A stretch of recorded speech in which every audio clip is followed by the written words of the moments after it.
Right, we are now live. Sorry to be late, but this is just Sally organizational skill that I do not have, or everything works against me when I decide to be organized. Good evening, Wilbert, and welcome to the show or the discussion. I think we have to give it a new name. I think we've got to call it Zimbabwe Current Affairs. That sounds good. Good evening, Sally. Yeah, I think that's better. I hope you've had a good weekend. Good evening, Zimbabweans, wherever you are. I hope you've had a good weekend, and those in America, I hope you're enjoying your long weekend and not drinking and driving. And those in Florida, the Zimbabweans in Florida, I hope that you have taken great precautions against the hurricane that's in the Bahamas at the moment. And our prayers and blessings go out to you. Right, what are we going to talk about? I think some news headlines. How's that? Yes, I think there are a couple of interesting headlines that events that happened during the week, this week. I think it'll be good to discuss them. Okay, well, where would you like to be the one to, because the way I found a a news story about a Mai Majuru warning the MDC high up guys about keeping their flies up. And you know that saying, loose lips sink ships? Well, this one is loose flies sink ships, okay? And that was my story of the week. I laughed like mad. So anyway. And then the other story was to do with Tesla batteries. Keeping the economy going in Zimbabwe. That was on Bloomberg. I thought that was really, really interesting. And do you know that it's the first time with Tesla Powerwall batteries that have actually been used in such an important function? Okay. Yeah, first time. Okay, it was Zimbabwe, and that was Econet, the mobile service, okay, is installing Tesla Powerwall. I think they're doing 2 batteries per station because of the power cuts, 18 hours at a time. And as you know, Zimbabweans' economy is run through mobile phone. Okay, because I mean, there's no real cash, it's all virtual. It's all virtual cash. I don't know how that works, but anyway. And the only reason that people are still able to pay bills and do transactions through the mobile, if they're part of Econet, is because of those Tesla Powerwall. Because as soon as the electricity goes off, they switch to the batteries. And I think each battery lasts 10 hours, so that's why they got 2. And they recharge through the sun. So I mean, it's very clean energy, and I think it's fantastic. I really do. I think it's really great. It's a pity that they price so high because each battery is $6,500 US dollars. A lot of money. Wow. Yeah. Yeah, it is a lot of money. You see, that's another thing that irritates me about Africa greatly. We are a country, a continent of sun, and yet our solar energy, what do you want to call it? yeah, experiments or whatever are virtually null. And that, I mean, we Yeah. should be so advanced by now, okay, that when houses are built, they're actually built with solar power incorporated, you know? Oh, goody, we've got, lovely. We've got GV joining us. You can switch your Ah, camera that's off, good. GV. GV, can you hear me? You can switch your camera off. There we go. Welcome. We can't hear you. Unmute your mic.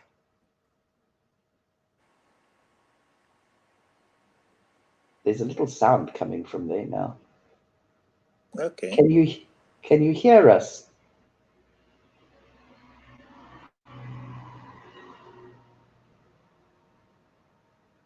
Check your mic. Your mic might be muted.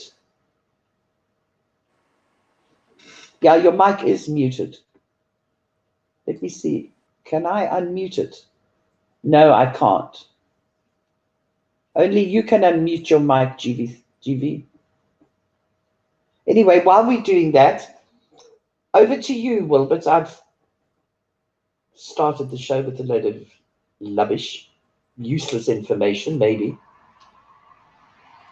Well, I was struck by this report of the European Union ambassador to Zimbabwe, Timo Olokone. I can't pronounce the name, whatever. Sorry, my apologies for failing to pronounce it properly. What he said there is that corruption is what is destroying Zimbabwe. And he gave the example of this international appeal by the Zimbabwean government for hundreds of millions of dollars for food to prevent starvation. And he was saying a fraction of the looted wealth would have covered that. And I think what I like about that article is that it really begins to focus the minds on corruption vis-a-vis sanctions. Sanctions, although our government have made a big song and dance about it, the reality is that sanctions, whatever damage is causing, is absolutely minimum compared Wilbert, to. Wilbert, Hello? can you hold that thought for a moment? GV, are you there? Yes, I'm here now. Goody, great.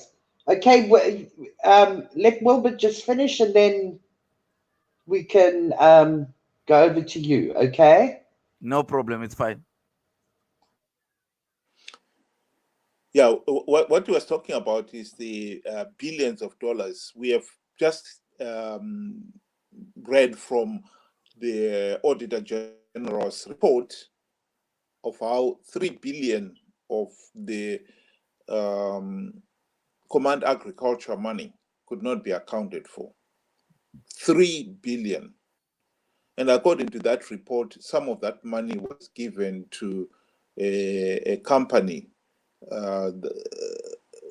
that is more into funeral services to procure fertilizer. You say to yourself, this cannot be right. We've got a company like Sebo Chemicals that is in the business of making fertilizer. Why wasn't it given the contract to do that? Why should it be given to a company that does not have anything to do with making fertilizer? But that money could. The worst thing about it is that it cannot be accounted for. The fertilizer, nobody knows whether it was ever delivered. So it was otherwise looted, and then we go around with a begging bowl for food aid. And I think the European Union ambassador there was absolutely spot on to emphasize that this is where we have the problem. The problem is with the corruption and the mismanagement of resources. And it is becoming very, very difficult for even those outsiders who want to help. Because how can you keep on asking your taxpayers to help feed 5 million Zimbabweans this year apparently are facing starvation, and yet on the next page you read about how the Zimbabwe government has looted $3 billion just like that, and nobody seemed to care. That is where we have the problem.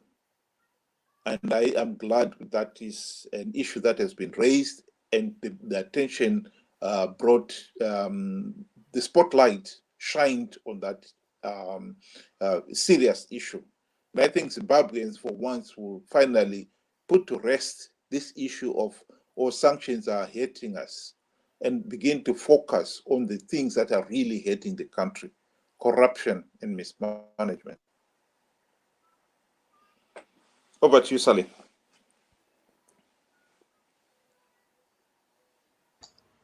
And my muted mic. Yeah, okay. I'd like to welcome a new face to our little discussion. GV, welcome, and I'm so glad that you've joined us here. And over to you. Yeah, on this issue, I agree with Wilbert as well. But my problem is when they mention all those things that 3 billion is missing from this command agriculture scheme. How can that amount of money got missing without any stress? But surely by the time they miss about, let's say about not even 1 billion, about 500, they should know that these things, do they do audit at the end of the agricultural season, or they just give inputs to anyone? How people were getting this money, and how the allocations were being allocated? Because it seems the money were given to the people who were not supposed to get the money. That's because for the people who were doing this agriculture, command agriculture, I think they deliver. But the ones who were, I think the government itself is very corrupt in these things. They put some people in there who are not able to deliver anything, and they give them the money that they are gonna be doing this command agriculture. He's got 5 hectares, while the person isn't 5 hectares. He's living in Borodo Brook, and he doesn't even have a land to till. So how come this Zimbabwe Anti-Corruption Commission is in? I don't know why he's investigating anyway, because he knows the culprits already. Why they cannot apprehend the culprits? Like, look now, the Vice President Mpoko, where is he? Because he knew he was going to be a scapegoat, and now they cannot even arrest him. They don't know where the gentleman is. How can they say the government in a new dispensation, why they cannot even arrest one person who have done corruption? Because themselves they are corrupt, so they cannot arrest anyone. That's why Vice President Mpoko ran away from those commissioners without doing anything. Because maybe he told them out of camera, go and arrest so and so face before you arrest me. So this the only thing which Wilbert has been saying, that we need to change everyone in this system, because all of those people, they are all corrupt. It's only that people, for us to move forward, it's just the whole system has to be revamped. Everyone has to go. We need new blood here. Why do we have to have 60, 70-year-old people in office? When are they going to retire? When are they going to leave office? And they are the ones who said that when a person reaches 65, he needs to go to retirement and get pension. How come they don't follow the system themselves when they are in power? So from this missing of money and all this, it's because of their leadership. There's no leadership in this current government. We are just wasting our time with them. How can they say they are doing well, like they were campaigning and putting 15 more balls in Glenview? What is that they are doing to the city? This is not a rural area. Why are they bringing balls to the city? They should make those balls available in the rural areas and make water available for the citizens in the city center. How can they say they're gonna win the by-election by putting 15 bowls for people in Glenview? Huh? Surely they should put those things in rural areas. That's how can the bowls start following people in the city center? Huh? And they said we are doing a great job for the community. What great job are you doing? You're bringing the village where it's not supposed to be coming. People No, but look, that sewerage system in Harare, okay? That sewerage system in Harare, that was supposed to have been repaired by the Chinese, wasn't it? That was during Mugabe. And then they spoke about it after the coup that was never a coup, that was an inter-party fight, okay? Mnangagwa spoke about it again. So why are people still having pee and poo water running through their taps? That's how the system has failed them. They've failed to even, when Sally Smith was in power, he left that sewer system, and even when Mugabe was in power, they've never done any service to that system. Nothing. Nada. They've never upgraded. Never. They've never upgraded that storage. And look, Smith, yes, the storage system was there, but don't forget your storage system catered mainly for a very small group of people. Okay? It wasn't the massive storage system that it has to be now. All right? But I mean, Mugabe never upgraded that. And any money Mugabe never upgraded anything. No, he didn't. This is why we are in this mess. Everything is breaking down. I mean, look at ZESA, for instance. So why was they saying we were talking Sally there earlier on about cells, batteries, everything having to be powered by batteries? It's because ZESA itself there's never been a new power station built since independence. Exactly. And the power station, the system they had was never maintained even. This is why you've got the thermal power stations at Harare, Umnyati, and Bulawayo. They're old and they're hardly generating, and Wange itself is constantly breaking down. Kariba South is also having problems. That power station at Wanke, only 1/3 of that power station is actually working. So what's happening with the rest? It's buggered. It's finished. It's whatever. Maybe they've stolen some of the machinery too. I don't know. It's obsolete. Because they can't tell me that Zimbabwe doesn't have engineers to fix those things.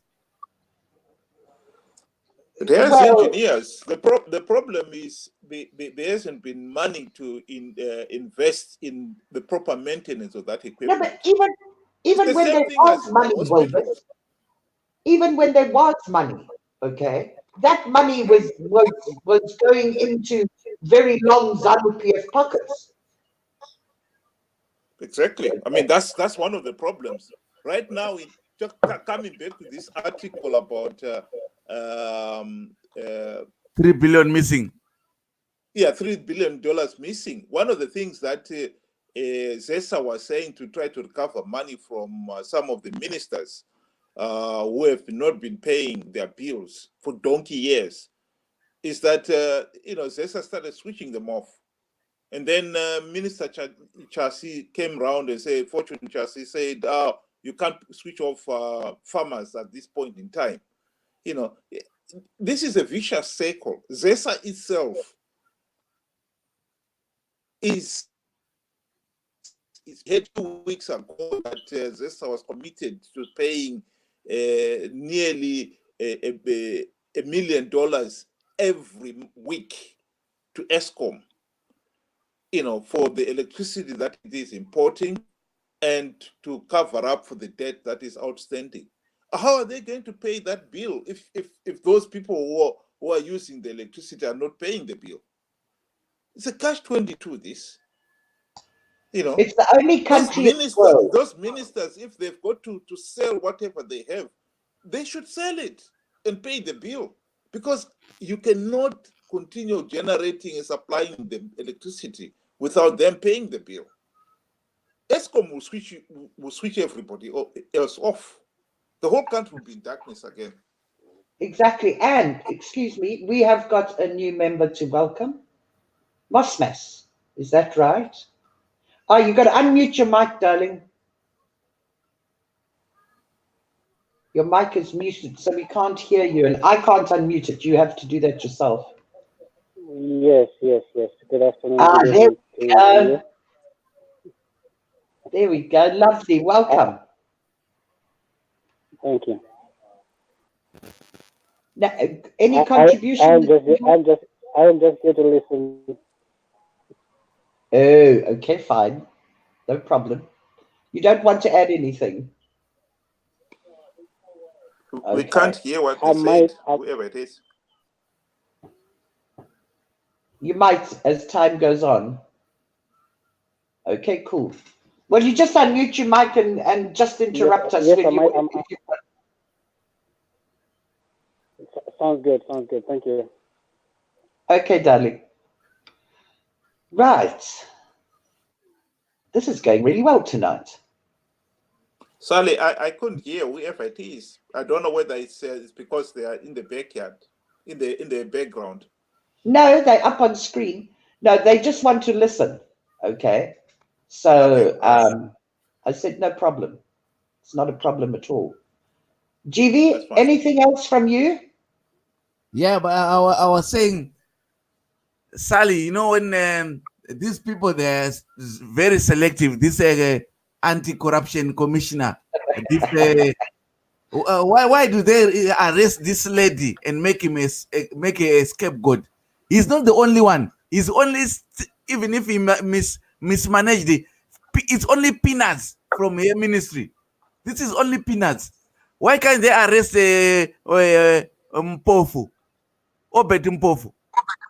For missing Diamond's money. Why are they not investigating her? Why haven't they arrested Mnangagwa? That's the same thing now. They can make as many commissions as they want, unless they arrest the biggest culprit, which is the new dispensation. They will never arrest anyone. No. They will never arrest. They are just even one. The only investors which will come in this country is Chinese. They will make a infrastructure which will last for only the number of years they want to loot the money and go back. After 10 years, the building will start to collapse. They've made another building. I don't know where it is Chinese. Now it's just collapsed. You see? The Chinese, GV, the Chinese don't even want to invest in Zimbabwe anymore because they've taken what they wanted. The only people that are going to invest in Zimbabwe, okay, are the cowboys. All the ones that businessmen, okay, that want to make a fast buck, all right, and get out and make no commitment to the country. The only commitment they make is to ZANU-PF, is to Mnangagwa and his elites, thieves, okay, that's all. I mean, that one that's been in there, Almaty, okay, I think he's sitting in jail in Belgium or something, all right, for some whittling and diddling that he did there. He's wanted in South Africa for murder, okay? Yeah. And yet he's Mnangagwa's big choma sidekick. I mean, he was the one that got the army, in inverted commas, involved in business outside Kwekwe. Okay, with some mine or something, all right, that's mining something. I can't remember the whole thing, okay? But why didn't they get him involved in Zisco Steel? Oh, because he's not a fool. Yeah. I mean, how many companies have we had that have said, or countries that have said, yeah, we want to invest in Zisco Steel, we want to get it up and running. And they go 3/4 of the way and back out. Why do they do that? Because the ministry that's involved, the minister that's involved with Zisco Steel wants too much corruption money. He wants too much handouts and they can't afford it. So what happens? The company backs down and drops out. And there sits Cisco Steel rotting. To get that place up and running again, they're going to, I mean, everything's outdated, everything's obsolete. There's rust, there's everything else, okay? From all the years it hasn't been working. Yes. So how are they going to get Cisco Steel? They're going to have to rebuild Cisco Steel. They have to invest in new machinery, new furnaces. Yes. They can't tell us that the furnaces which were being used in 1960s, they are the ones they want to use them in 2000 era. They are lying to themselves. No, And of they course. can, Exactly. they cannot. Eh? Exactly, I agree with you there. I think this is one of the tragedies of Zimbabwe, that everything, honestly, everything. Right now, if we are looking at restarting Zimbabwe, we've got to literally start from scratch. You look at anything you want. We're talking of Cisco Steel here. Look at Zimbabwe Railways. Look at ZESA. Oh, Look at our hospitals. Everything you can see, they are in such a dilapidated state that most of it is not a question of maintaining it. It's a question of scrapping what is there and starting and afresh. rebuilding. Yeah. I mean, even the That is the Mater Dei tragedy. Hospital in Bulawayo, okay? Mater Dei used to be run by the nuns, okay? And it was one of the best hospitals. Today, I think it's half of it is burnt out, and the other half that's still left there is hardly even operating. I mean, look, there's nowhere in the world where there isn't corruption, okay? But when you rob the goose that laid the golden egg, then you kill the goose, okay, and you mince it up and you make it into meatballs and eat it with sadza and mariwo, okay? Where are you going to get the golden eggs anymore? And this is what's happened in Zimbabwe. Yes, there was going to be looting. We all knew that. But not to the extent that it is, where there is nothing left. There's nothing left to loot. They've done everything. And then you want That to is put the up tragedy. this corruption thing, okay? Investigating whatever it is team. The only people they've investigated so far is the Mugabe people. Okay, and maybe one Mnangagwa very small fry that serves as a, yeah, you see, we're doing corruption in our part too. It's just smoke and mirrors. What do you guys think of the demo that's coming up again on Friday? What is it about? About the economic problems.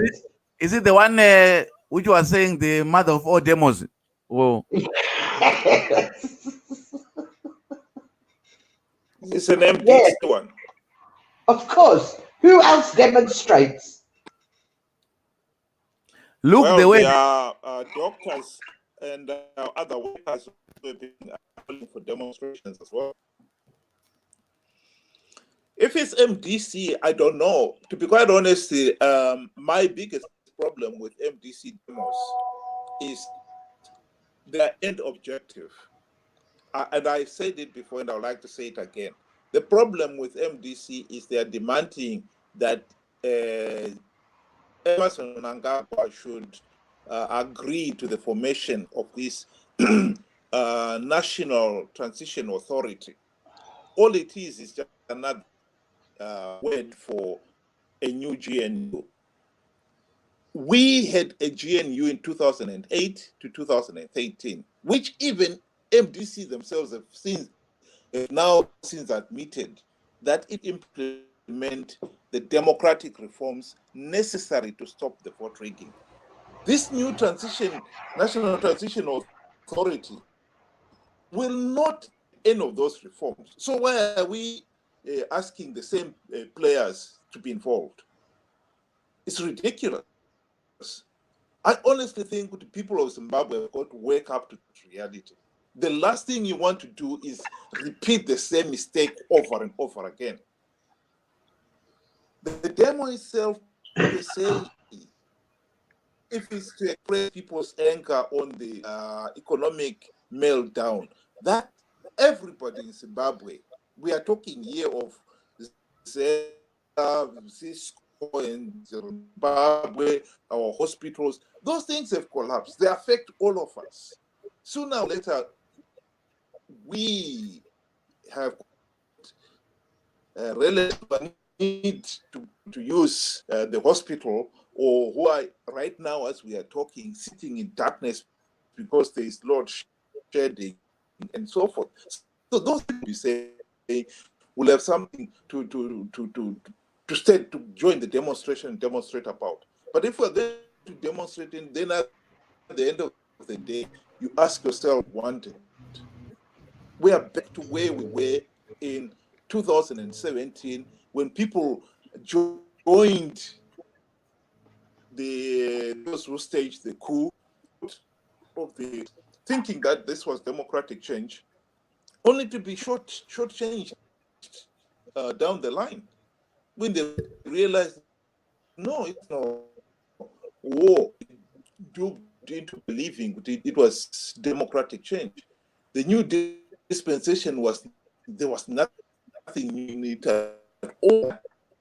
Is my biggest one, the mother of all demonstration, whatever they want to call it. As far as MDCs organizing it, you are supporting a new national transition authority, which the only thing that will happen there is that Chamisa, Tendai Biti, and a few others get ministerial cars, and they're back on the gravy train. And at the end of the day, nothing changed. That to me is, let me say, if I was in Zimbabwe and I've got relatives in Zimbabwe, I talk to them and I've told them they should not support demo. No. So what's the way out then? What are your views on the demonstration, GV? If they want to demonstrate according to the constitution, they should leave them demonstrate, but they shouldn't allow the police to come and brutalize people. But the moment they start to brutalize people like that, this thing is going to turn into Hong Kong very soon if they're not careful. No, it won't. I can promise you that. You know why? Yeah. Because Zimbabweans won't do that. Are you sure, Sally? Uh-huh. Because they will come at a time when the servant will be saying, it's enough, is enough. The master has been mistreating me for a number of years now. I'd rather die than to keep on mistreated like this. Yeah, but they haven't reached that stage yet. Because you know what? A mother of all demos is a demo that goes from one side of the country to the other. Okay? Every single town, village, whatever you want to call it, is having demonstration. That's the mother of all demonstrations. I mean, how many years have Zimbabwe, have MDC had demonstrations? There seems to be an echo there. And what have the results been? With GV speaking. Hello? Yeah, the sound's not. Can you hear me, Wilbert? Wilbert? It seems to be we are speaking. I don't know whether it's just me. It's both. Even you, when you are speaking, your mic, it's like dragging. I don't know whether it's a. You know what? Just go out and come back in again. Go out and come back again, yeah? Yeah, Wilbert, it might help. Can you hear? Is mine okay? Yours is okay. Yeah. I think maybe Wilbert's So got you a want bit me of to a come bad out? connection somewhere. No, Yeah, just drop out and come back in. It might help the problem with your mic or with your connection or whatever. So out. Yeah, just drop out and then come back in. Or what? Can't you drop out? Yeah, he's drop out. Yeah, it might help. So when I'm talking, can you hear me okay, or is still having some issues, or it's all right? It has a bit of issue now and again, okay, but I think that's StreamYards because you see, StreamYards operates independently from YouTube. Yeah. And YouTube sometimes has a problem grabbing the encoding from StreamYards, which then makes StreamYards a little bit unstable sometimes. All right. This is just it's a new platform, okay? Yeah. Because Google Hangouts went bust. Okay. So, well, it didn't go bust. I mean, they just took it away from us. So they brought, but you see, Google Hangouts was incorporated with YouTube. So there wasn't the same kind of problem that they have with StreamYards. Unless YouTube incorporates StreamYards into YouTube, it's always going to operate as a separate platform. And then YouTube's got to grab the encoding from StreamYards to run it on YouTube. So here's a bit of a problem. I mean, streamers have it, okay? Right, here's a little bit back. Let's see, he's not connected. Your device isn't connected, Wilbert. Device not connected. He's got to connect his microphone and there we go. And yeah. There we are. Okay, talk now, Wilbert. Let's see.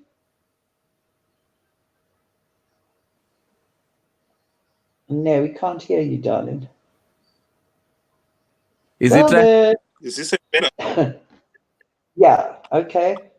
Yeah, we'll see during the thing. But I mean, it's you see with StreamYards, there's a lot of still technical stuff and things like that. But it's the only free thing that I can use. Okay, the other ones, Zoom and Streamlabs and stuff. Streamlabs is a glitchy thing. Okay, Zoom I don't like. And OBS is very heavy on the computer system, and seeing mine's old and dilapidated, okay? I can't chance it. So StreamYards, we got to stick by. Okay. They'll work it out. Listen, there's something that I read, okay, on Friday. Zimbabwe money exchange rates. Yes. As of the 30th. What is a ZWL? ZWL. Yes. Because apparently the ZWL is stronger than even the rand. They are saying it's a Zimbabwean dollar, it's a Zimbabwean currency. Yes. This is information according to the Reserve Bank of Zimbabwe. US dollar to ZWL dollar, 10.71, okay, 39. The ZWL dollar to the rand is 1.567. I mean, I've never heard of the ZWL.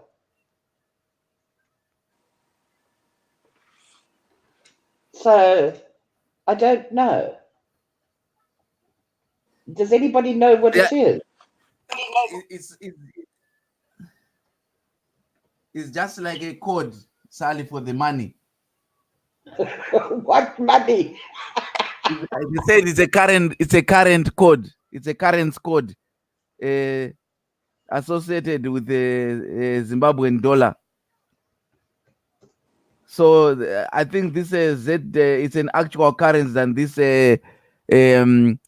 bond note. So which means they were saying they want to introduce the real currency, isn't it? Yeah. Because before it used to be ZWD, isn't it? I have no idea. What do you say, Wilbert? Because I mean, I'm stumped. Because they are saying this, like what you are saying, that this ZWL is is almost equivalent to US dollar. Dollar is even 0.93.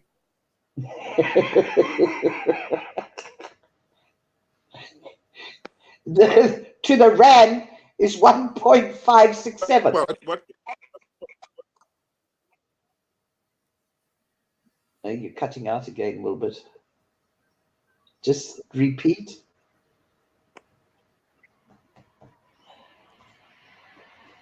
I seem to be having some problem. Hello? Yeah, but you can hear yes. We can hear you. We can hear you. No, now we can't hear you.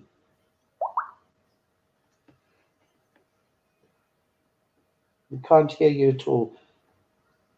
You know, Sally, these people, they've run out of ideas, so they're trying to bring as many policies, rubbish policies, I can say.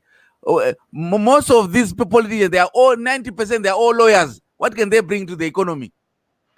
No, but I mean, Mnangagwa is a lawyer. Zimbabwe is a lawyer. This is Speaker of Parliament is a lawyer. All the Chiwenga is a lawyer, has been given an honorary degree in law. All of them, they are advocate. What can they bring to the plate? you know, all I can do. Look at Advocate Chasi. He's also a lawyer. All of them, what can they bring to the economy? All of them, they are all advocates. Yeah. How come they don't want to put economists in there, engineers in there? Surely they cannot tell me that the whole government has to have lawyers only who can run the country. You know, I mean, Chiwenga, I can't think of anybody worse being offered what's his name, doctorate in law. I mean, dear Lord, the man can hardly speak. Okay. Which one, VP? Yeah. Oh, Chiwenga. Yes, General Chiwenga, yes. Uh-huh. I mean, the man can hardly speak, and he's been offered a honorary doctorate in law. Yeah. I mean, come on, it's a joke. It's a totally messed up. Our education system used to be the best before. Yeah. This so-called free degrees, which Grace Mugabe they give him. Grace Mugabe didn't even know anything, and they give him a degree for what? A doctorate, and he didn't even know how to spell his surname, and they give him a degree. What a shame! What a shame! Shambo is this? This is how corruption can lead the country to. Yes. At least Mugabe, you can argue the man is intelligent, he can speak well. But all these other ones, even our current president, he cannot even. They need to write every speech for him. He cannot do it from his own head. Yeah, but you see, look at that. There was Mugabe, so well educated, okay, and yet he was the leader of the corruption. He was the one. I mean, I can remember in 1980, okay, when he was talking about only one farm per minister and all this kind of business, okay. Meanwhile, they were just grabbing farms left, right, and center, and everybody had way more than one farm. But he allowed it, because as long as he allowed them to be corrupt, they owed him everything. So they would stay loyal to him, which they did. Look, the way his wife was chasing people from those land and said, "I want to occupy this and put some animals here." How can you mistreat your own people and you said you are the leader of those people and you are chasing them from their own land? Not even, yeah. How can you say you don't even own that land and you are chasing those people who have got the rightful ownership of that land because you just want to put some rabbits and baboons in there? Yeah. No, but not only that. What about the Mazoe Dam? I mean, Mazoe Dam, okay, was a commercial dam. They were making money out of Mazoe Dam because people would go there boating, they'd go there fishing. It was a very well-known dam in Southern Yes, Africa. yes, because it was even supplying the citrus irrigation scheme Exactly. around there. That's where oranges were coming from. All Yeah. those clementine, they call them nachis. They were all coming from there because of Yes. that dam. Yes. And then what did she do? Privatize the dam. So all the fishermen that were fishing there and then selling the fish, and other people that were using it for recreational things. I mean, people were going from South Africa and Mozambique and Zambia and stuff like that because they had places that you could stay. Okay, so they were making money out of it, and then she privatized it. Boom, finished. Now the whole dam belonged to Grace Mugabe. I mean, come on, people. Even Lake, you know that one, Lake Kyle, is it like the one in Masingo? Lake, Yeah. it was also That's a recreational park. Yes. When we went, National Park. yeah, we all the people, the tourists, they used to come and visit this Lake Chivero, Yes. Lake Kyle, Lake the one in Mazoe Dam, Lake Kariba, Yeah. and now they, McElwain. There was also Lake McElwain. yeah, Okay. yeah. So all those people, the international community, they knew about all those places. Yes. Oh yes. And while it's our own leaders, they are trying to deteriorate all those things. I mean, those were all not only foreign currency earners. I mean, the people that lived around there were making tourism money, okay? Yes, Because they were making money from either carvings and things like that, or working for the places where the tourists were going, or selling other goods and that kind of thing, okay? So everybody was making money. yes. And the economy Now, wasn't even too bad. Like when they started looting money, every money which was being deposited by these tourists in foreign currency, they didn't want it. It didn't uh-huh. even. They didn't invest it back. They put it straight in their own in coffers. Yes, Yeah. yeah. Look Let at the, look what happened to who was that one that they kicked out of that big ZANU PF guy that they kicked out? Mugabe kicked him out, not Mutasa, the other one, or was it Mutasa? No. And one, it wasn't 6 months that he yeah, was kicked out of ZANU PF, and he was already crying. He was broke. yeah, Now that's Second Mai is yeah, having financial problems as well. yeah, because he was used to stealing every day, Yes, isn't it? yes. Yeah, that was the one did Masimtasa. Now they've reinstated him in the same party. He's coming back to loot. He doesn't. The man is broke. Yeah, they wanted to attach his property. Yeah. They are the ones who are all. They are all in Zesa. They Oh, are poor all in Moses. Kinwa. They didn't even pay any money for their rates. They didn't even Yeah, pay because once they were being asked for this money, they were said, "You can't ask me that. I'm Minister of State. You don't know yes. me." Yeah. But And yeah, look at Zesa. Look at Zesa. Okay. Give Zesa it is three. only, Did Masmutasa can come and join ZANU PF to loot, but there is nothing left to loot. but they loot Some from each people other now. don't simply get it. There's you know, nothing left to loot. they're gonna loot from each other now. That's the only Yes, way now. They are trying to loot yes. from each other now. That's why you've got the anti-corruption thing, Yes. okay? So They, once they frustrate you run away from the country. Then they take away your loot. yeah. Or they just go like John O'Moyle when Mugabe was still in power, okay? Moyo was jealous of a guy that had a safari ranch, okay? And he was doing well. And he just went there one day and just took it away from him. Just like that. Just like that. Okay? But the guy, okay, I can't remember his name. He was an Indabele guy. And he The, started this thing from scratch. the Okay? only thing that was worth looting was in the 10th of the century, the 2000, the white-owned farms. They've looted all of those now. Literally all the white farms Yes. have been looted. And there's nothing left to loot. Some of those looted farms, actually, they are in such a sorry state They are But abandoning them. the people, They can't do they can't anything now, hang but on to them. yeah, they can't. They are abandoning them. They don't have money to till the land. They can't invest on that land. They just look at the land as it is. Now they are giving back to the people.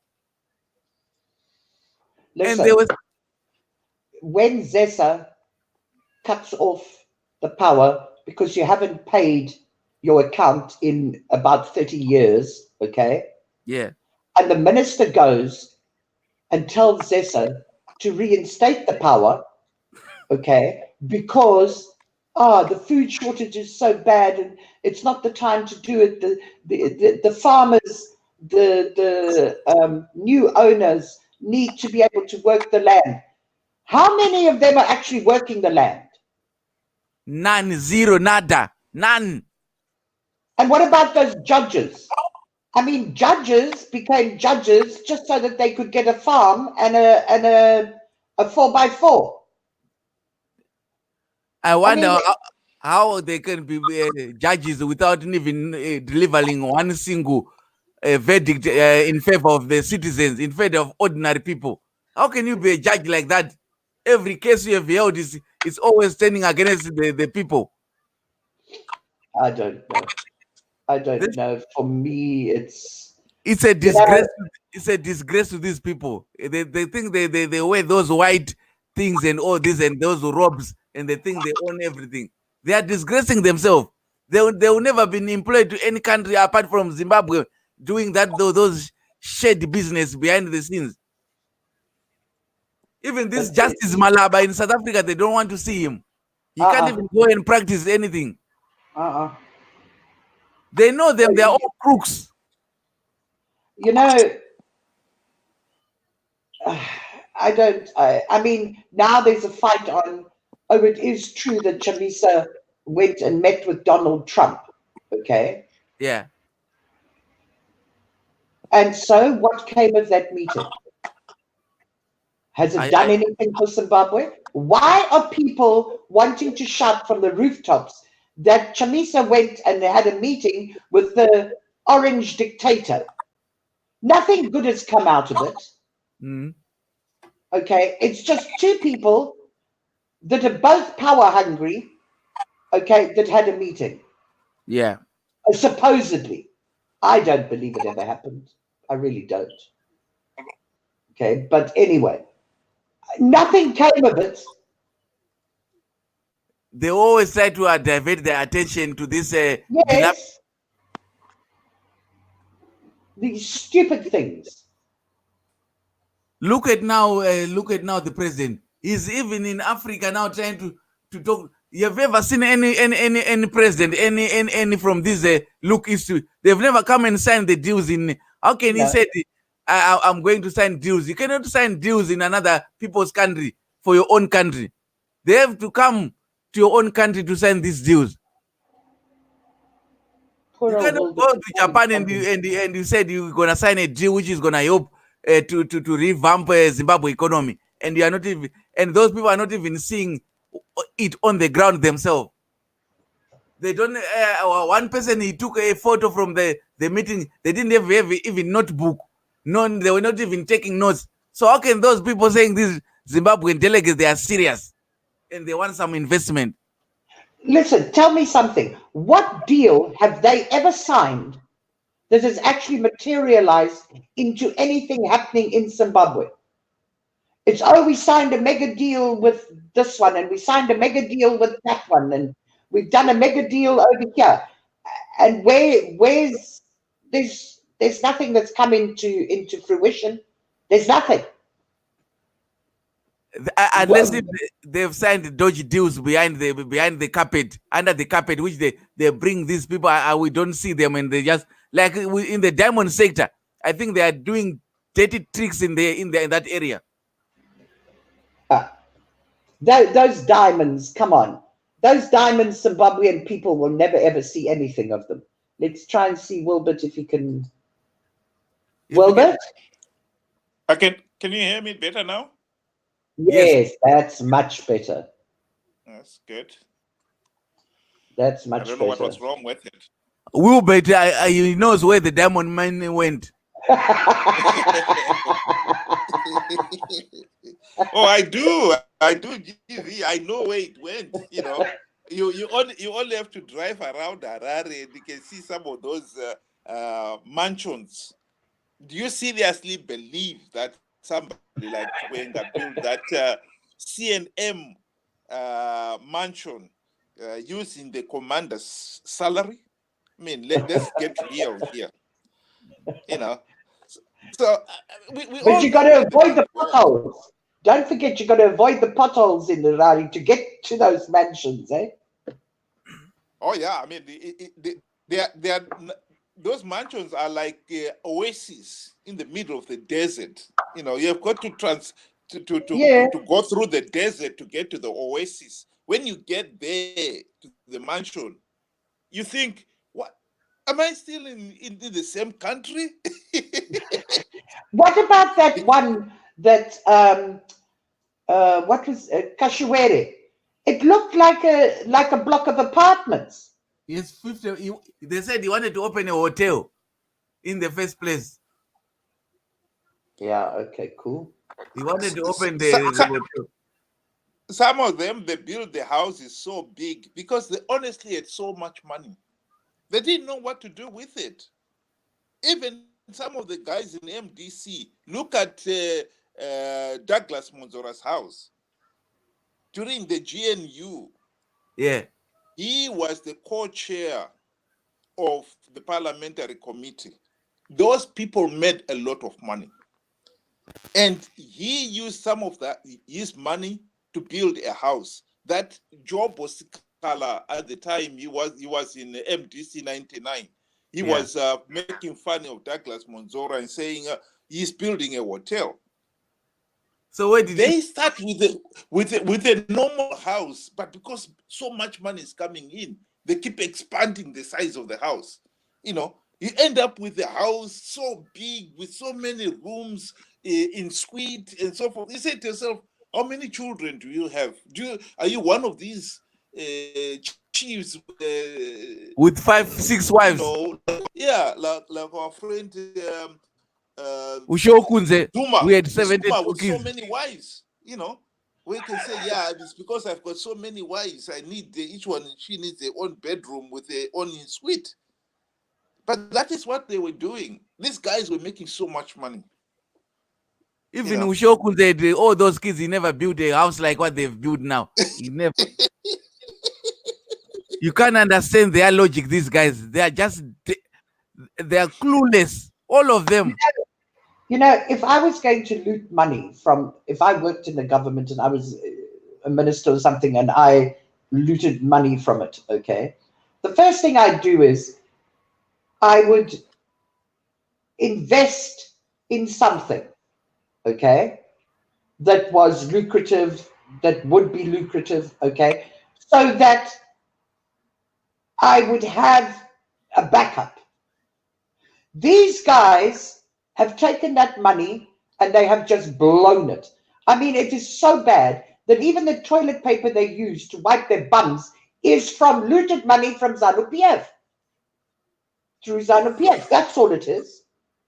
You can see how Matassa and Sekaremai and those guys that have been sort of ousted, it took not even 4 months for Matassa to be on the ground. Oh, Sally. Yes. Now I can answer your question. Uh-huh.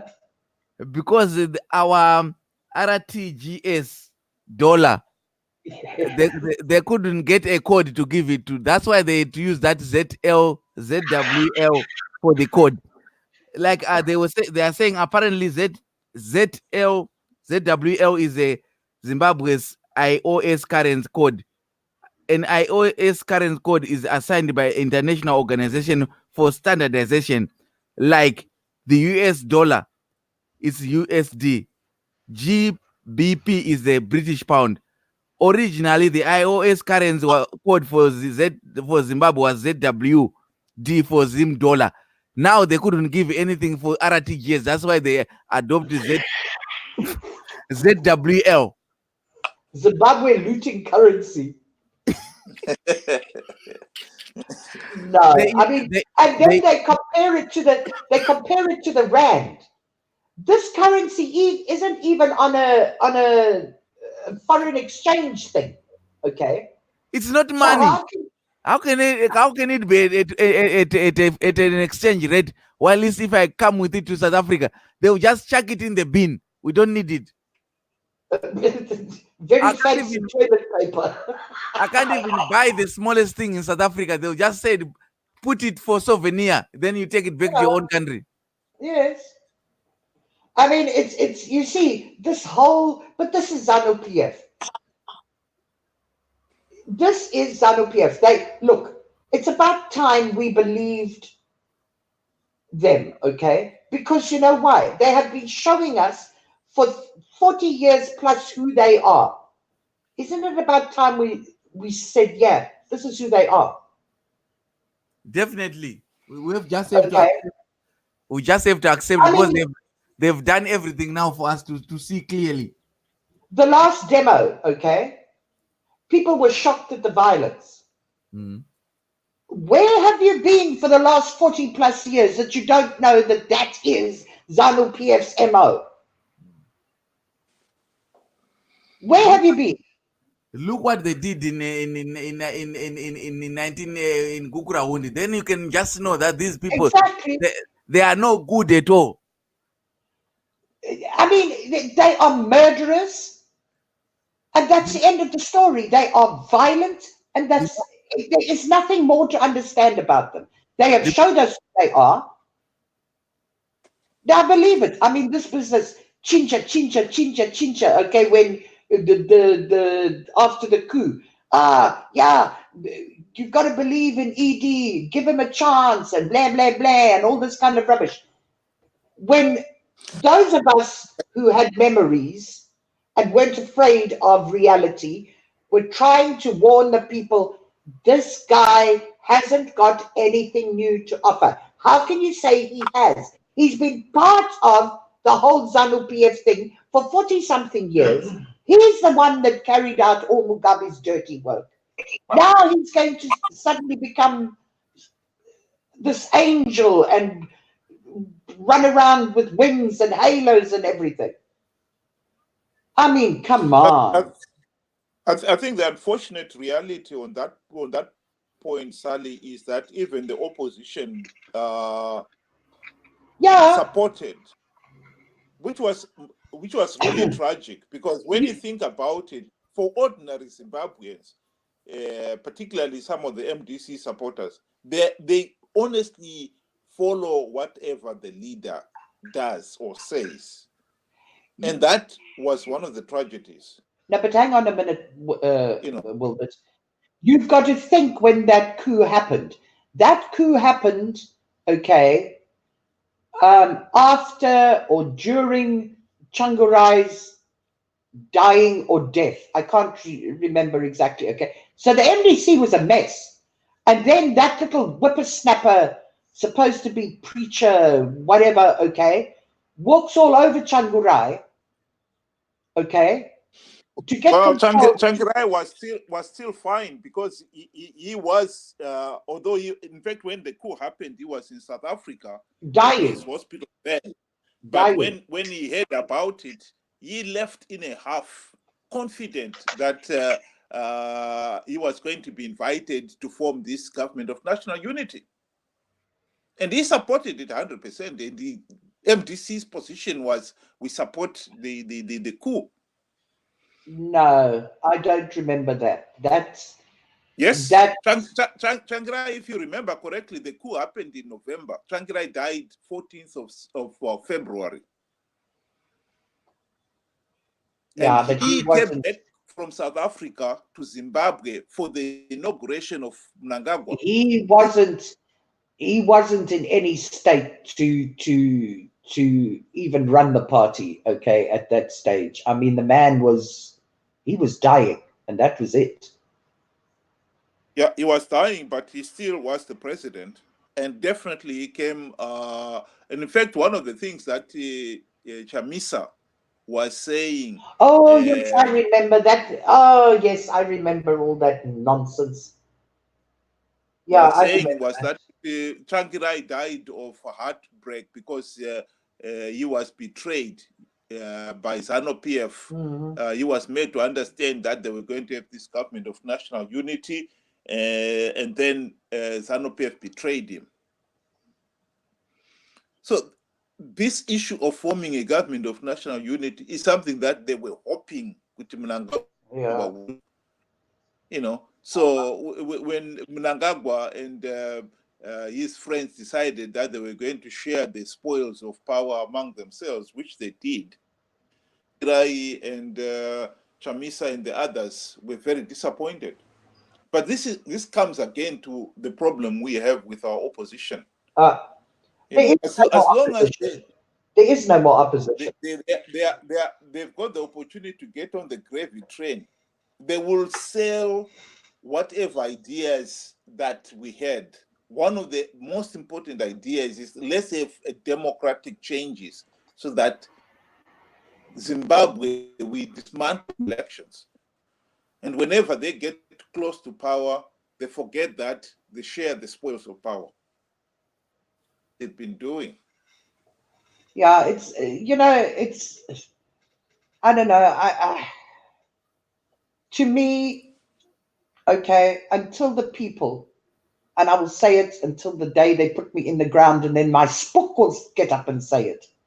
Okay, until the people decide they've had enough, we're just going to carry on the way things are, which is that everybody will be running to South Africa. Okay.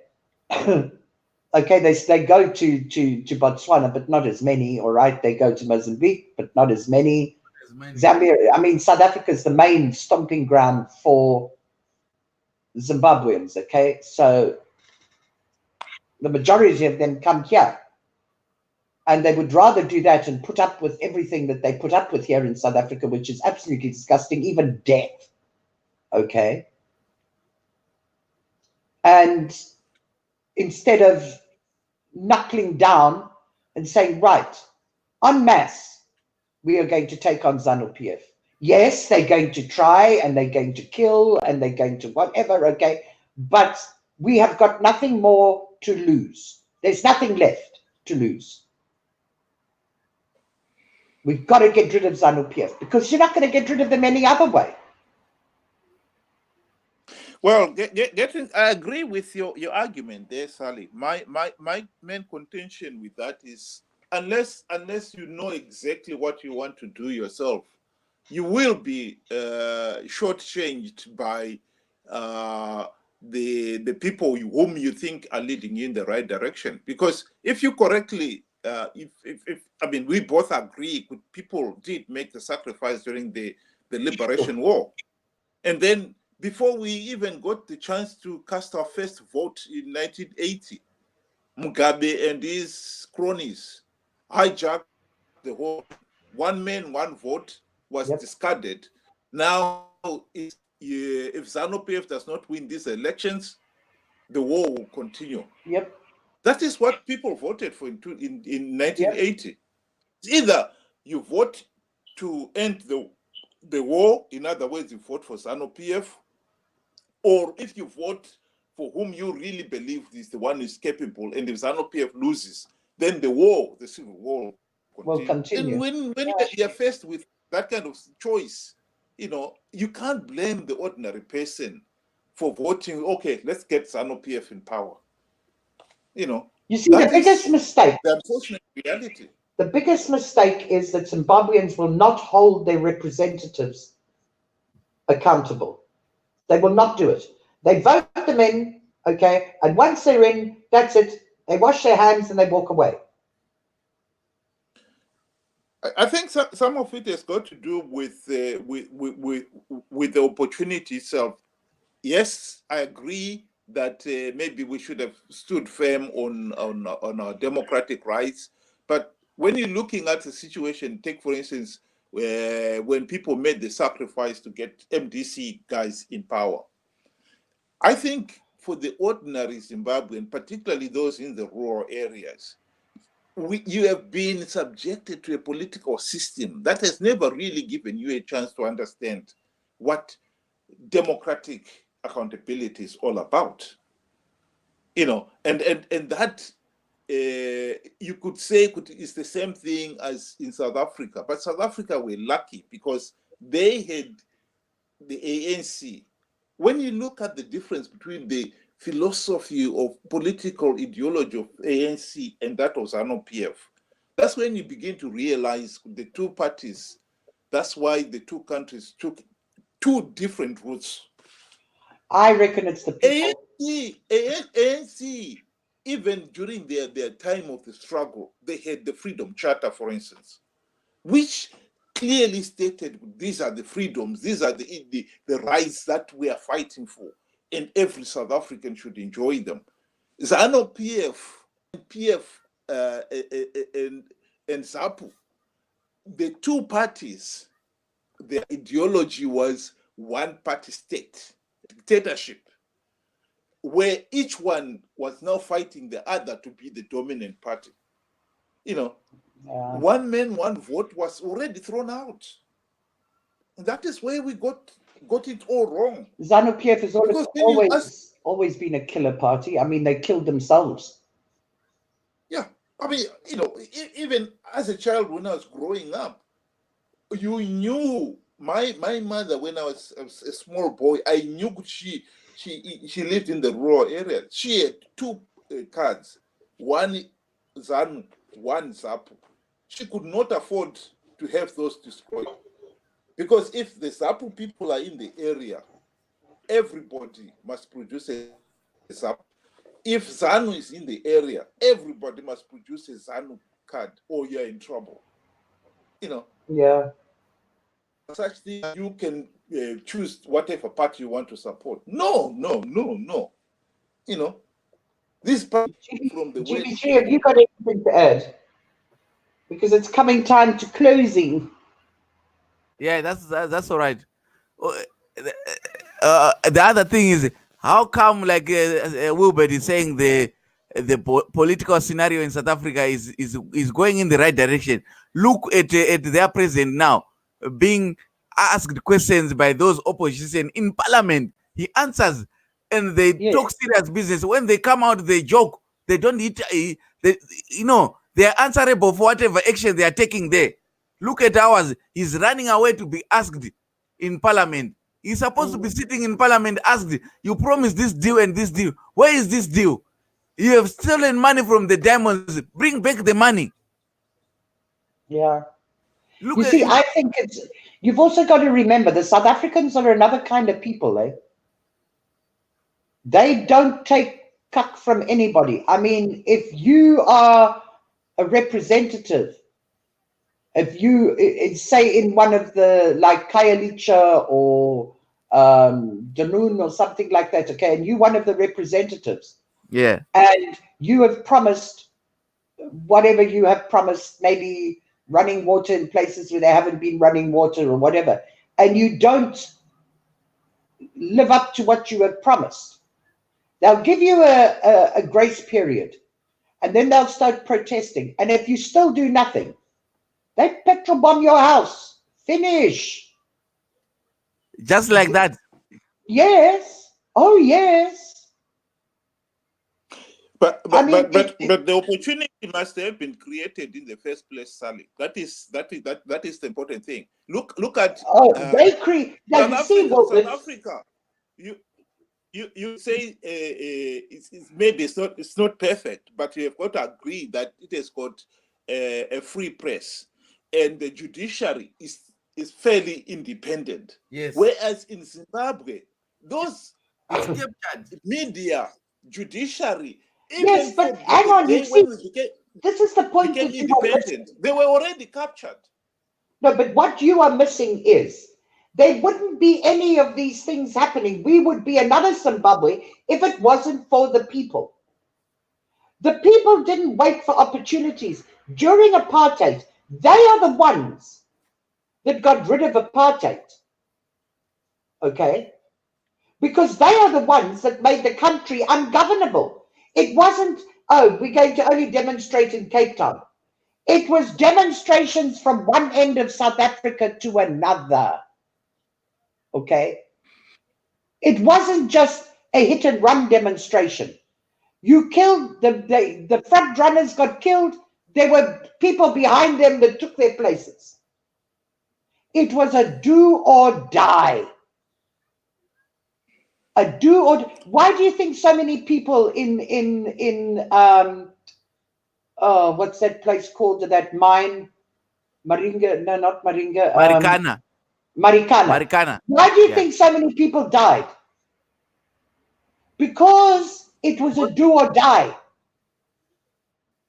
Yeah, well, once they come, they don't. South Africans don't demonstrate, okay, for 2 hours or 3 hours, and then the cops come out and then they all run away. The cops come out, they all go towards the cops. The army comes out, they all go towards the army. This is a country. This is a country, when you fight for something, you fight for it until you get it. Because until you get it, okay, what were you fighting for? For the police to come there, pa, pa, pa, pa, pa, and then you all run. And then 2 people are lying dead in the street for no reason. No, when you die here, you die for a reason. Why did you die? Because we were demonstrating, the police came for us, and we didn't give up, we came. You haven't seen how they demonstrate in this country. Right from years ago. You have the front runners, okay? And those are the guys that are pumping out the slogans and singing the songs and doing the dancing and everything, okay? Those are the first ones that get hit. Those guys get hit. There's guys at the back that are behind them that come to the front. They get hit, and so it carries on until eventually the army and the police just can't keep on shooting people. But there'll be a whole lot of bodies there, a whole lot of injured people. But those people don't give up until they have got what they are demonstrating for. Because otherwise, what's a demonstration for? For no reason. I mean, we're going to get rid of apartheid. Okay? So we face these white thugs with their guns. The minute they start shooting, we all run away. Now, where's apartheid being got rid of? We make the country ungovernable. But then when they start shooting, we all run back to our jobs. No, no. You want to shoot us? You shoot us, not a problem. Yeah, like what they're doing in Hong Kong. Shoot and will not go anywhere. Exactly. You can't have a hit and run demonstration. ZANU-PF knows it. So what happens? The demonstrators go there, they allow them for a couple of hours, okay? Then they get bored with them, so they send the army and the police out. They go, pa, pa, pa. A couple of people are lying dead, some injured, and everything, okay? What happens? Troops. By lunchtime, it looks like nothing ever happened. So what does that now accomplish? That's why I tell you, until the people decide, right, we have nothing more left to lose, and they hit the streets en masse, ZANU-PF will still be in power. Finish. But there will be nothing to loot if they're still in power. They will be stealing from each other. Yeah, of course. They've been stealing for each other for how long? They were killing each other in Mozambique, in Zambia, Tanzania, all these places, okay? They were killing each other then. So what's changed? Nothing. Well, I'll agree with you, Sally, that maybe the struggle for independence in South Africa and in Zimbabwe, there are many divergent routes, but the end result was still the same. I would still argue that the ordinary Zimbabweans did make a significant contribution towards the fight for independence in Zimbabwe. But by the time we got our independence in 1980, the whole thing was hijacked by ZANU-PF. Because they had the guns. They had the guns and they were able to hijack the whole thing. The sacrifice that ordinary people, particularly those in the rural areas, made is something that honestly people, it's just that the ZANU-PF has monopolized the history of the fight for independence. But those people in the rural areas did make an incredible sacrifice. They lost a lot of properties. They lost a lot of people were killed. People were being asked to attend these pungwes, these rallies that lasted all night. And some of them, you honestly say, if there was to be a commission of inquiry of what happened during those pungwes, some of these ZANU-PF leaders honestly would be in jail. Because some of them, you can see, you do not call people and put all these people's lives at risk for no other reason than for you to have your leaders, your freedom fighters, have the opportunity to address them and sing and dance all night.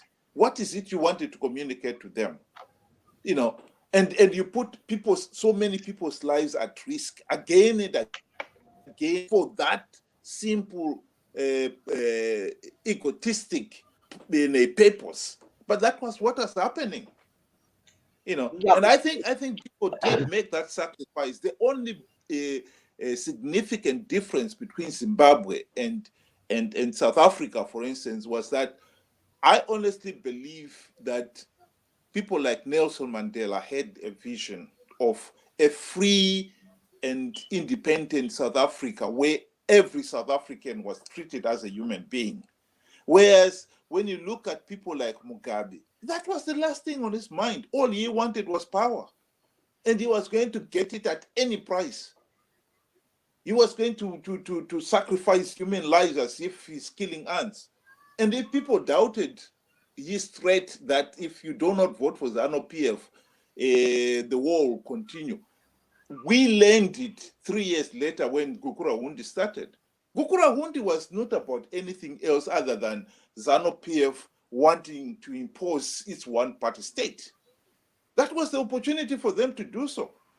They were itching for a fight with PF ZAPU to become the dominant party. And when PF ZAPU signed the Unity Accord, Unity Accord is nothing more than saying we now have got a one-party state.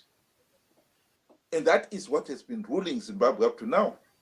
And even if people were to go out in their masses now, I can tell you if they are going to end up at the end of the demonstrations with this National Transition Authority, we will be just back to square one where we were in 2008 to 2018. Of course. You know, and that is the tragedy in Zimbabwe. At the present moment, most people there don't understand that point. We've got people. Okay. Yeah. It has been a fantastic evening. I am so glad GV3 and Mossman, I think it was, joined us, even though Mossman didn't say anything. It was a pleasure to have him here. Okay. Yes. And GV, I love the fact you joined us and you joined in. It's absolutely brilliant. It's not a big platform, okay, but at least it's a place where we can talk freely about Zimbabwe and we can get our points across and discuss them and nobody hates. Okay, and I love that there's somebody between me and Wilbert. Otherwise, I've got to fight with Wilbert. I know. Yeah, that's all right. Only the person which you do never bring is Moyo. Oh, I'll bring Moyo too. Just for give it, by the way, what happened to the Thursday ones? No, there was a problem. It's sorted today. The software was playing up, so he came and updated today. So next Thursday it will be on. But for the last two, I was trying to get hold of him, but these people, they are in America and the other one is in Malaysia, and the UK timing them with the UK time is very difficult. You see. Okay, yeah, but it's sorted out today. So next Thursday we are running on. Okay, Kanya was asking me about it. Yeah, I know. Like me on the radio. Okay, so I go on the radio and I sit there and sit there and sit there and sit there and sit there and sit there and wait for him to say something to me, and then he never says anything. He only goes for the intellect, and I'm sitting there thinking, GV, I'm going to chokolosh you. Yeah, I know. So, Yeah. so at the moment the president is out of the country, looking for lucrative deals. Is he? He's back. Why are you laughing, Sally? Come on. What lucrative deals has he ever brought back to Zimbabwe? Tell me. By the way, that's the other thing as well. You know, the Japanese told him that Zimbabwe, if you want business, you have to carry out the reforms. That's what he told him. Yes. I'm really pleased with that. No, I'm not. It means nothing. No, it means that you don't get any cent until you do It means nothing. The only day that I'll be pleased that I will now start saying, yeah, there's a little bit of hope, okay, is when I hear, right, reforms are going to be put in place. Then I will turn around and say, oh, I'm happy. But until then, you know what? There's a Portuguese saying called boca para fora, okay? In other words, it's all just hot air and smelly gas, okay? Yeah. It is. It's nothing else. I'm sick and tired of these international leaders. Oh, before we do anything, you've got to get the reforms in place. I'm sick and tired of them. He never took any notice of them before elections, did he? No. Exactly. Hari Kari and everything else, okay? To put reforms in. Please, he's not going to care. And there'll still be people that will deal with him under the table. I'm telling you. Because that's what they did during the time they could have been dealing with him, or they could have been the Japanese up to now, unlike the rest of unlike the Russian mafia and the Chinese. Yeah, they've never really come out and say ZANU-PF needs political reforms. So they've quietly kept their money without saying anything. They've given their aid and donations and so forth, but without ever criticizing. So in this particular case, for them to be saying it is quite significant in that regard. No. Because really beginning to focus this issue on the reforms are going to be the paramount thing. Because Mnangagwa, when he went there, he was already saying that he's going to sit down with the Japanese and start this re-engagement. And in fact, one of the interviews he gave when he was in Japan was already saying that we are making progress with our re-engagement. When the Japanese Minister of Foreign Affairs came out with that statement and saying our Japanese Prime Minister told Mnangagwa that there would be no meaningful business investment without the reforms. Mm-hmm. So that point has got to be appreciated in the sense that he could have easily waffled and said, oh, we are going to sign mega deals as usual, like the Chinese do. No. They will talk about mega deals, knowing that they will never put any money into it. No. But Mnangagwa has got this advertising opportunity. You know, he can come and brag about it. I signed mega deals, and then everybody 6 months later will be saying, what happened to those mega deals? No, you know, for me, it's worthless. It means nothing. Means nothing. Because don't forget, Mnangagwa is a stooge of Chiwenga, okay? And there is no way in heaven and earth and hell and every other place in between, okay, that they are going to reform themselves out. So I don't care what minister says what president says what, okay? It means nothing. It's just words. Yes, that point, Sally, I agree nothing with else. you. But in this particular case, the point of when can they implement the reforms is something that needs to be defined, and we can help define it. And I think in this particular case, as Zimbabweans, we had the opportunity to define when those reforms should have been implemented. And they should have been implemented before the elections. So that these elections, the whole elections were rigged, and therefore to say ZANU-PF can reform itself now, I agree with you 100%.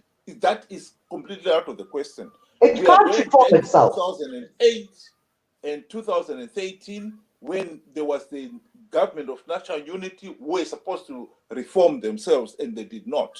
And that is why you see, well, it comes back to the this is where you and I their own, that National Transition Authority that MDC is asking for is a waste of time. But expecting MDC, even then, in the time of the first GNU, to put those reforms in, okay, is a joke. Seriously, that is where you and I will always come to loggerheads. There is no way that ZANU-PF was going to implement or agree to any reforms. That's it, finished.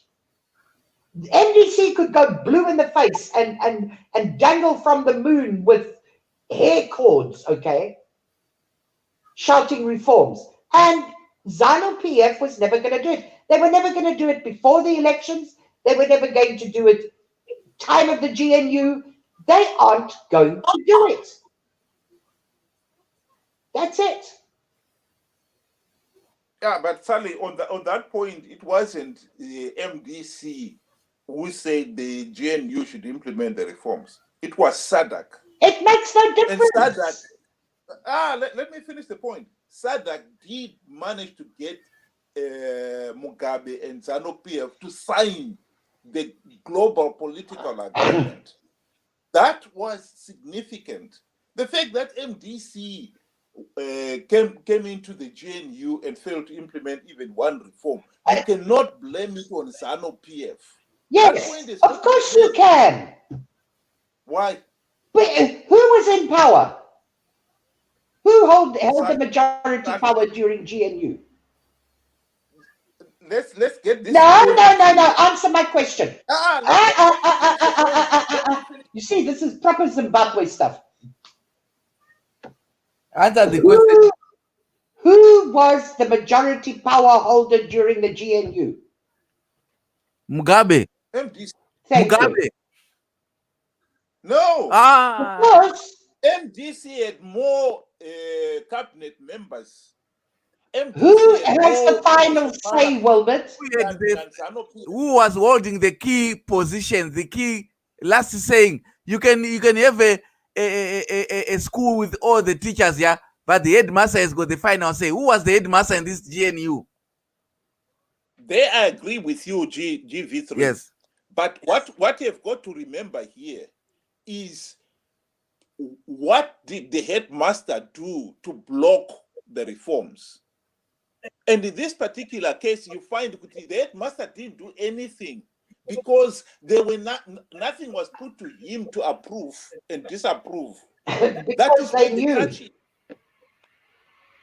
The process of implementing the reforms was supposed to start in Parliament by any member of the MPs. Anyone, they didn't have to be ZANU-PF or MDC. Any member of Parliament would submit the proposed reforms, say, for instance, on the police. And then Parliament would discuss them, the reforms, and agree on what those reforms should be. And then that's when you take it to the president for his signature. And if the president refused to sign it, that will be the point where you can say, you see, it's the headmaster who's stopping us. He never like what Sally said, yeah, that old man never allowed them to come with those things. He had already told them, guys, I don't want to hear anything about those things. Just to do the... But GV3, if you were elected to submit those reforms, and then you, GV3, you're now minister of this, you're now prime minister, and I'm giving you this car, and you can travel all over the world and so forth, and you get engrossed with that. That is because you are corrupt. You have No, lost sight of what you were there for. Listen, let me tell you that something. point cannot be denied. You can give me $1 million and you can give me nothing, and I still would not bring those reforms up in Parliament. Why not? Retaliation. You are retaliating against who? No, retaliation against me. I think if you accept the process of the reforms, then you would agree. That's why even ZANU-PF cronies.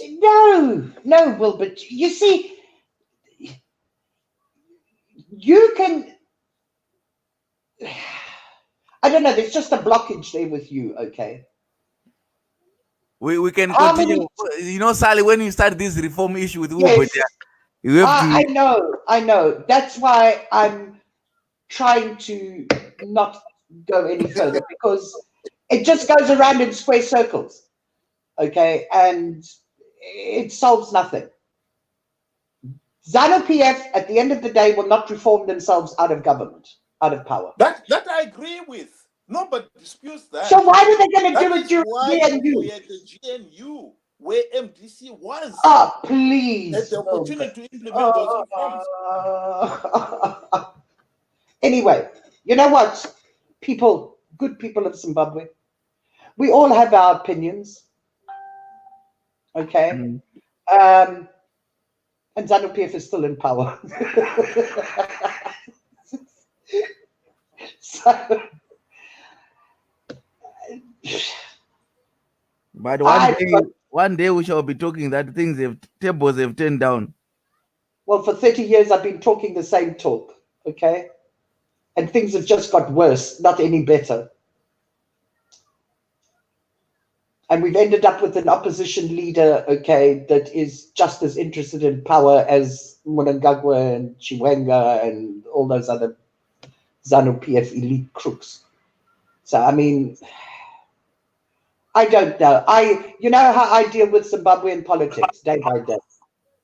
I used to have a future. I used to see a future. I used to have a pathway to that future, but not anymore, because I can't see anybody worth placing my future path in. Okay, that's in the political field there in Zimbabwe. I just can't. I can't find anybody that I can see that would take ZANU-PF on head on, okay, and not step back and not join the gravy train. I just can't see anybody there. And it's sad, because people during the Liberation War gave everything. Okay. And when I say everything, I mean Zimbabwe is littered with the bones and the blood of Liberation War heroes. Okay. I don't think there's very many families that weren't touched by that. It's sad to see the young people in Zimbabwe today that have forgotten or choose to disregard the history and what was being fought for and how it was being fought for and what their relatives and friends and stuff like that gave up to get them a country that was free. Okay. The youth of Zimbabwe disappoint me greatly. But anyway, that's another subject. So 2 seconds, Wilbert. 2 seconds. And leave the reforms out of it, because they don't last for 2 seconds. And then GV3, your closing argument, your departing words. Okay. Wilbert, let's have it. Well, I'd like to thank Sally for hosting the show again tonight, and GV3 for joining, and whoever else is out there listening. I believe that Zimbabwe's problems are not insurmountable, I think they're all man-made. That's one thing I accept. And therefore, then per se, it's up to us human beings, mortals like you and me, to change the system. And we can change it. And I have not lost hope in that. And with that, I'll call it a day for today. Thanks very much again, Sally, for hosting the show. GB? Thank you, everyone. Thank you, Sally. Thank you, Wilbert, for giving me here again, and I hope to join next week again. But these reforms will never change until people they learn to know that corruption will destroy the country. They have to stop corruption in every area of the ministries. That's the only thing killing the country. Every government, opposition, they are all corrupt at the moment. Every pocket. And I heard the mayor of Harare wanted to put some cameras, and one citizen answered him, the cameras, they are in your pockets. You are putting cameras in the roads. We don't need them. Put cameras in your pocket so that you don't loot the money and put it in your own pocket.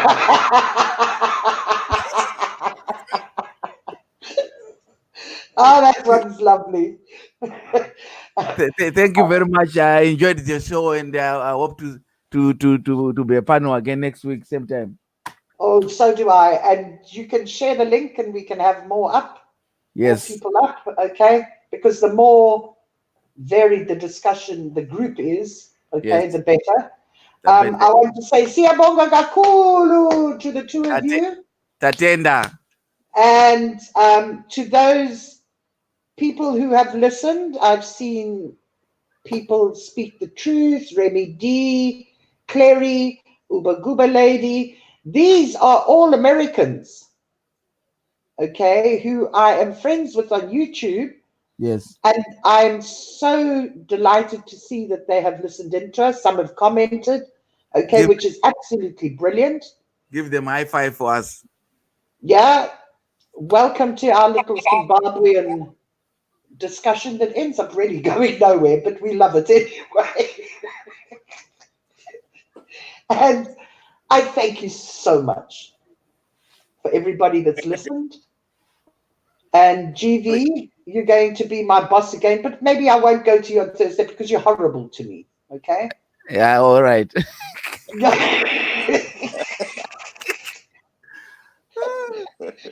I will make sure next week, Mkoma will bring us a blueprint of what you want to do with these reforms, please. We need a blueprint now. You're going to go down that path. I am definitely not going. And Wilbert, I want to see you fighting on other platforms like you fight here with me. I was very disappointed in your fight last night. I won't mention the platform because they might be angry with me, okay? But I watched you last night on that platform, and Genie, you've never seen such a subdued man in your life. You see? I'm telling you. He could hardly say boo or bah. Well, yeah. What they've got to accept is Zim it's like this platform. You are hosting it, and then you set the direction, and then this particular case, me and GV3, we are your guests, So we follow where you take us, Sally. And if GV3 is back on Zimnet Radio next week, you'll be the host. And yes, you will still be full where you take us. And you'll still be full of bravado, okay? I'm going to get lessons from that guy from Zimbabwe, all right? to subdue you like he did. I need to learn how this guy does it. Which one? GV3, I wasn't subdued at all. I mean, he was. I'm telling you. Sally, but Sally doesn't normally lie. He called a spade a spade. Yeah, I looked at this and I thought, Wilbert Makori, no. And I looked again and I enlarged the picture. And you see, this is the Wilbert I know. Is this the Wilbert I know is a twin brother to Wilbert? Yeah, I thought, "Ooh, this guy must have had some bad stuff or something, okay, because he hardly Charlie, had anything. Oh, if you had joined on another day, you would have been you would have heard me being lambasted right, center, and left because I dare to disagree with some of those ZANU PF supporters or MDC supporters, and I've been called by MDC supporters I support ZANU, and by yes, ZANU that I support an MDC. And I keep yes, telling them I do not support either party. You know, my if I darling. had a gun, I would shoot both Chamisa and Mnangagwa. No Listen, problem. listen. You talk about being accused. GV3, okay, has got the good part of me. He hasn't got the part that poor old DJ Sodza had to put up with, okay, with people calling in and insulting me, my mother, my grandmother, I know. my ancestral path from, I don't know, 90 million years ago. Listen, I even apologize for slavery, okay? All That's right. why, Sally, there are some sick people. There are people with mental health issues in Beko in Zimbabwe. Some of these leaders, yeah, they are suffering from mental issue problems. I'm telling you now. That's why they cannot lead this country. That's why they cannot lead the country. They've got mental issue problems. My darling, listen, mental health is the most important thing. Those Mm. people haven't got mental health, okay? They Those are the one. people, those elites, the only health problems they've got, okay, is that they go and their flies are very loose and they go and play in places that they shouldn't play and they end up with diseases they shouldn't get. There is no mental health problem in that lot. Okay. The only mental health problem, the only health problem they've got is that they don't know how to keep their zips up. Mm. Yeah. But anyway, Zimbabweans, I hope you gleaned just a tiny little bit of something good out of this. Okay. And to everybody, I wish you all a good night. Be good to each other. May your gods go with you, and we'll see you again Sunday, South African time, 10 o'clock, approximately, hopefully. And we'll have GV on the panel again, hopefully. Good night. Yes. God bless. Good night. Thank you very much. Thank you very much. End broadcast.